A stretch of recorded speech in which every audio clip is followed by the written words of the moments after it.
Shalom Ubracha, poursuivons avec la troisième Mishnah du premier Pérec de Masechet Sanhedrin. La Mishnah nous dit ici Smichat Zekenim. On continue pour savoir, lorsque nous avons besoin d'un Beddin, combien de juges doivent se présenter ou doivent siéger.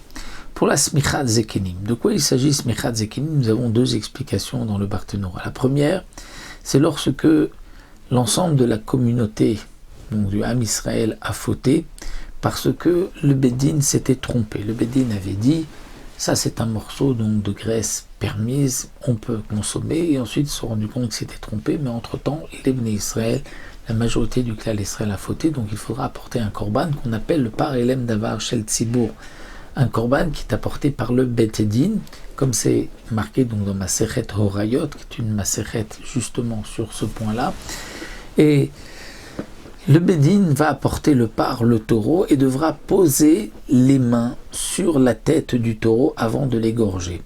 Et pour cela, il nous faudra donc 3 juges, c'est ce que la Mishnah vient nous enseigner. Deuxième explication que nous donne aussi le Barthénora, c'est que lorsqu'on va nommer un autre juge, afin qu'il puisse être appelé donc Rabbi, et qu'il puisse ensuite juger même les dîners Knassot, les amendes, eh bien pour cela, il faut qu'il y ait 3 juges qui vont donner la smicha à un nouveau juge.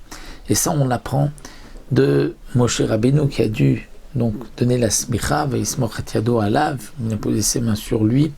Et comme dit le Barthénora, c'est pas que il doit mettre vraiment ses mains sur le futur Dayan, mais l'appeler par ce nom de Rabbi, lui donner cette smicha de Rav pour pouvoir trancher et juger.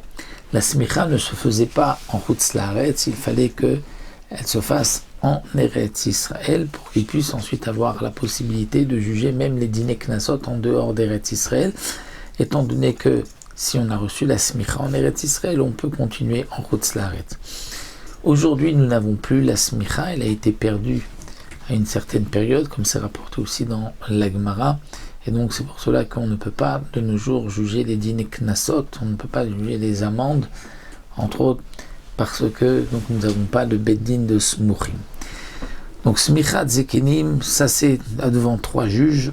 Arifat Egla, lorsqu'on doit Arifat Egla, c'est-à-dire briser la nuque d'une génisse, lorsqu'on a trouvé un mort entre 2 villes, le Beddin devra venir pour mesurer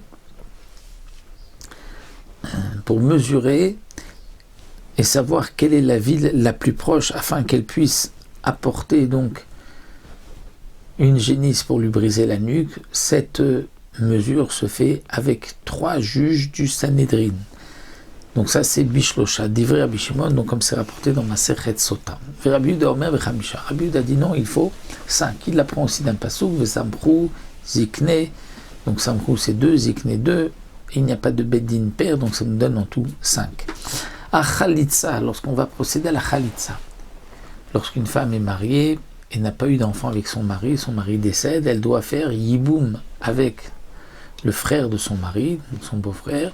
Si ce dernier ne veut pas faire Yiboum, ou si elle ne veut pas faire Yiboum, ils devront procéder à la Khalitsa, donc Khalitsa, déchausser le beau-frère afin de pouvoir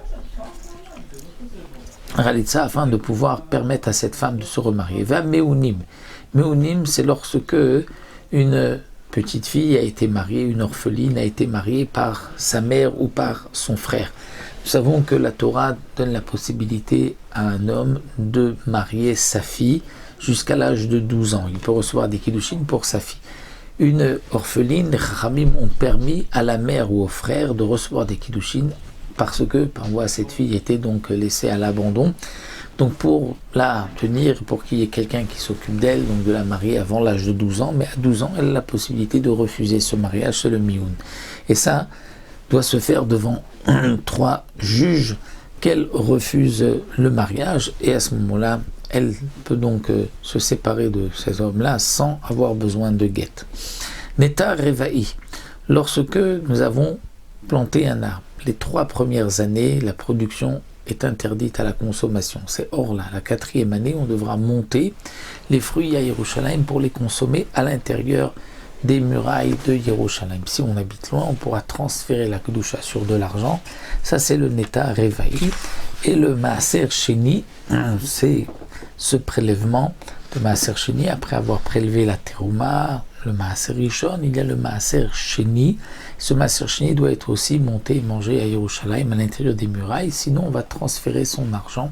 Si on habite loin, si on ne peut pas donc apporter les fruits à Yerushalayim, on va transférer la Kedusha sur de l'argent et monter cet argent à Yerushalayim. Lorsque Endama Viedouim, c'est-à-dire que les fruits, soit de Netarev ou de Maaser Sheni, sont un petit peu abîmés et on ne peut pas vraiment fixer le prix.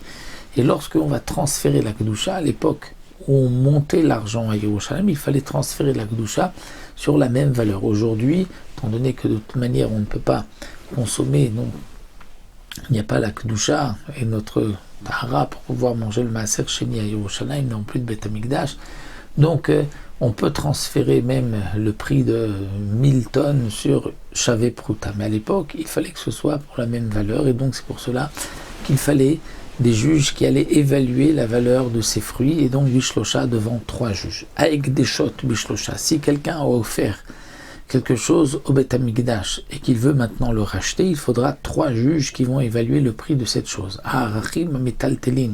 Si quelqu'un a dit, je vais donner la valeur de un tel, et il l'a exprimé sous la forme de Erech. Lorsque quelqu'un dit Dme, le prix, ce prix c'est en fonction de ce qu'il est vendu au marché à esclaves. C'est ce qui est rapporté donc dans la Torah et marqué dans Masechet Erechim, dans Seder Kodashim. Et si quelqu'un a dit le mot Erech, Erech ce n'est pas la valeur comme il est vendu au marché aux esclaves, mais c'est comme la Torah nous donne le Erech dans Parashat Bechukotai, le Erech en fonction de l'âge. Il y a des tranches d'âge et une différence entre les hommes et les femmes. Donc si quelqu'un dit je veux offrir Erech, donc c'est le prix, la valeur de un tel ou sa propre valeur, et que il n'a pas, dit le Barthénora, suffisamment d'argent pour donner ce qui est marqué, donc la somme marquée dans la Torah, et qu'il veut donner des objets, des biens, il faut donc 3 juges pour l'évaluer, pour savoir le prix de cet objet. Rabbi Yehuda Omer, Echad Mem Kohen. Pour Rabbi Yehuda, il faut qu'il y ait parmi eux au moins un Kohen. Il l'apprend aussi d'un pasuk. Va karkaot. Et si quelqu'un n'a pas donc de biens mobiles, donc du mobilier, mais il veut donner un terrain, à ce moment-là, pour évaluer le terrain, il faudra 10 personnes, Tisha ve Kohen, 9 dont et un Kohen, donc 10 dont un Kohen.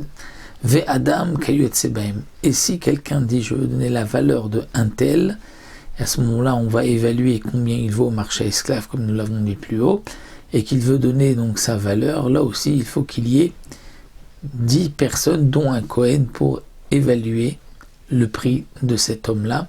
Ça c'est donc ce qu'on apprend de notre Mishnah, qu'on apprend des versets. Voici donc les cas où nous avons besoin de temps et temps de dayanim, de juges, comme nous l'avons vu. Il y aura encore d'autres cas dans la Mishnah suivante.